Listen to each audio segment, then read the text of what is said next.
Hello, Micfri here, and I'm making this video because I've heard from my fans, and I'm making this announcement right now that I am going to stop making the songs that I've been making and switch back to talking videos.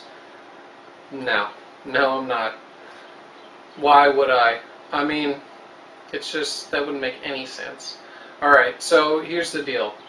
I was making these, vlog type videos. I would stand in front of the camera, talk about something, some subject, something for who knows how many minutes, put that on the internet. And you know what? I did that for like 2 years, and then what? What did I get from it?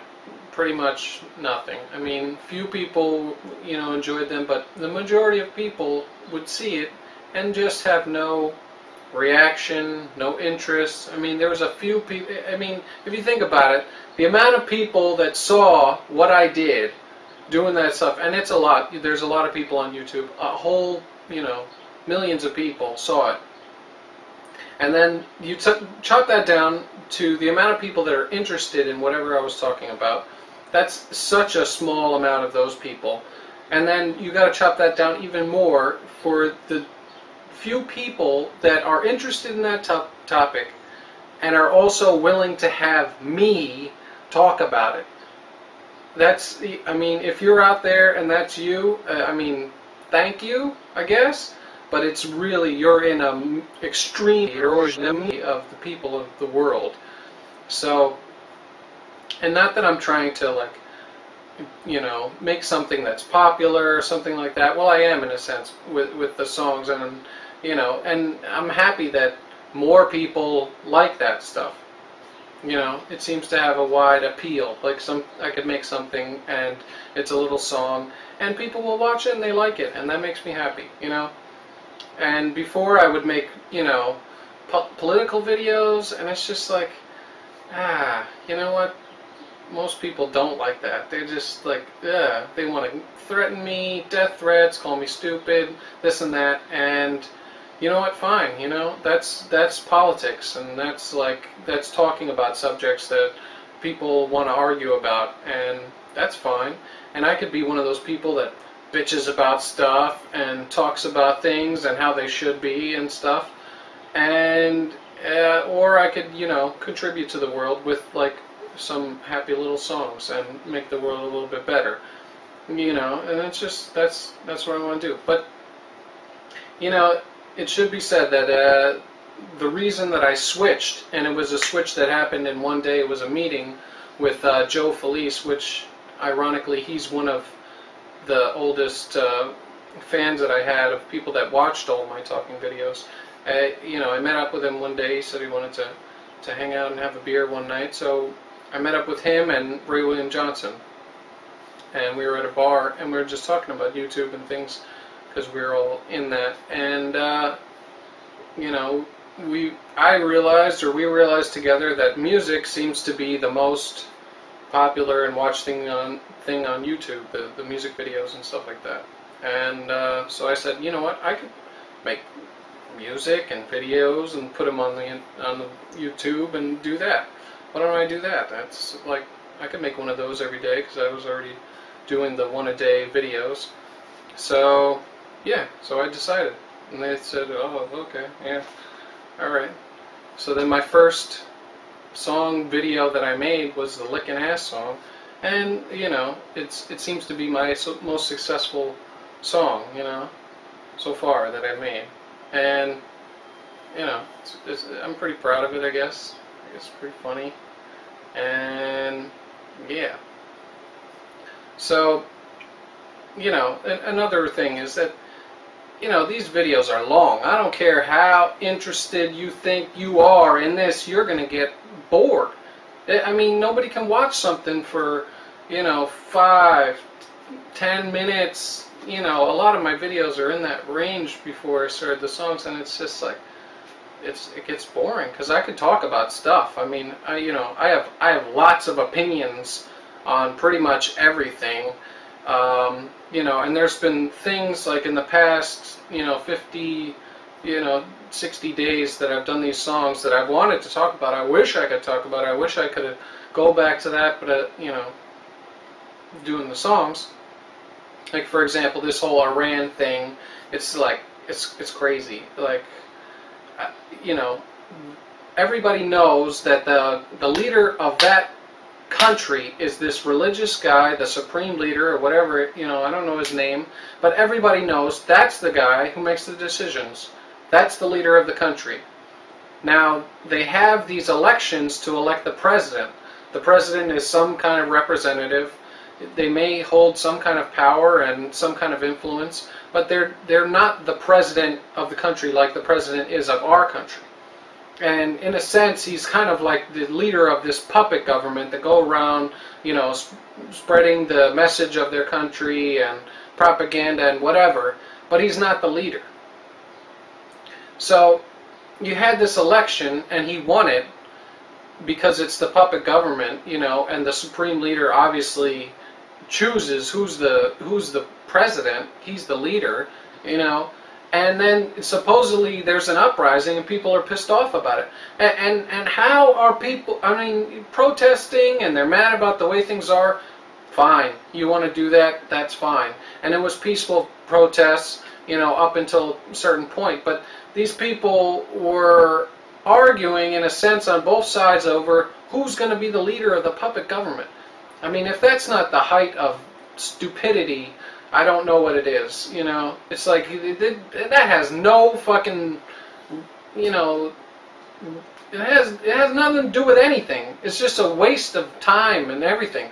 And the problem I had with it mostly was that people over in America, the news media, they were all over this topic, and they want to tell you, oh, you should care about this, you should get involved. And you know what it mostly is? It's all the fucking chicken hawks, all the Republicans, and the whole news media was united on this issue, left and right, because it's obvious this is a huge oil-rich country, Iran, and you're having two sides fight.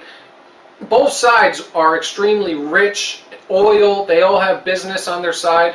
So America, as the largest arms dealer and defense contractors, the largest business in that area, we would love nothing more to have these people fight and buy up weapons and defense and get, military stuff and everything, because we would make a gang of money.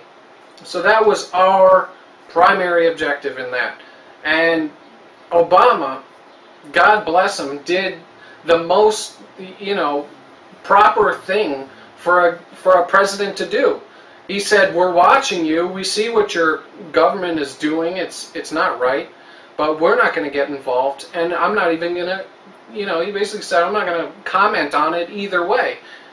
For him to do so would be like a waste of his time, because he understands what I understand. It's the fight over the puppet government. Who cares? It doesn't matter. So that's a whole Iran thing. And what else happened? I don't know. A bunch of bullshit happened that's not worth talking about. Or it would be if I was doing my daily things. But, just strange things. The whole swine flu thing happened. Who didn't see that was a bunch of bullshit and that was going to blow over? It's fucking flu season, allergy season, people are sneezing and coughing. Do they want to sell drugs? Yes, they do. Can they scare up some stuff in the media? Yeah. Oh, yeah, they can. And, God bless them. They're in business. They want to fucking make some money using their outlets, one of which is television, radio, all that stuff, newspapers. Fine. Whatever. I don't care. I could comment on it, but, what would I be changing? Nothing. I guess the most recent thing that I would have talked about heavily is Michael Jackson just passed a couple of days ago. And you know what?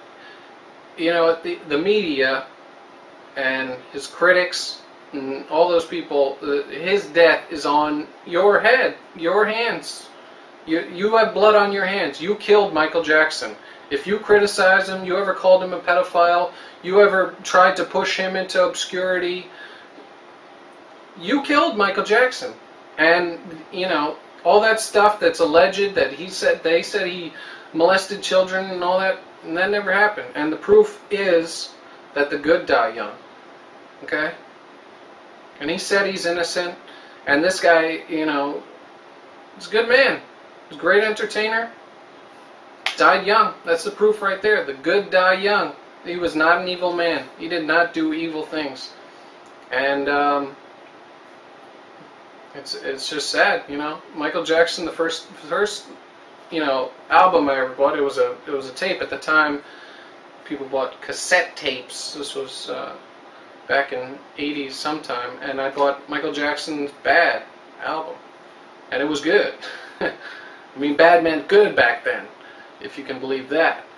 But it was great. I bought Thriller after that. I listened to those tapes constantly, all the time. Michael Jackson's one of my biggest idols. He always has been, and yeah, it was shocking. I was like shocked. I did not believe it when it happened. I was over at the art galleries checking out stuff, and yeah, so Michael Jackson will be sorely missed. I mean, there's no real hope for the world anymore, you know, without Michael Jackson. And what else? You see? And the problem with these talking videos, I do that. I'll be talking about a subject, and then there's something else, or maybe there isn't something else, and then, you know, I'll be standing here not saying anything, thinking, but I record it. You know, it's not like oh, stop the recording, let me think for a second. No, I record it. So that means in the computer, I gotta edit this part out. I gotta spend, you know, I gotta be like, oh, this is all bullshit, cut this out, you know. And this is what I deal with, you know. Whatever. Who needs it, right?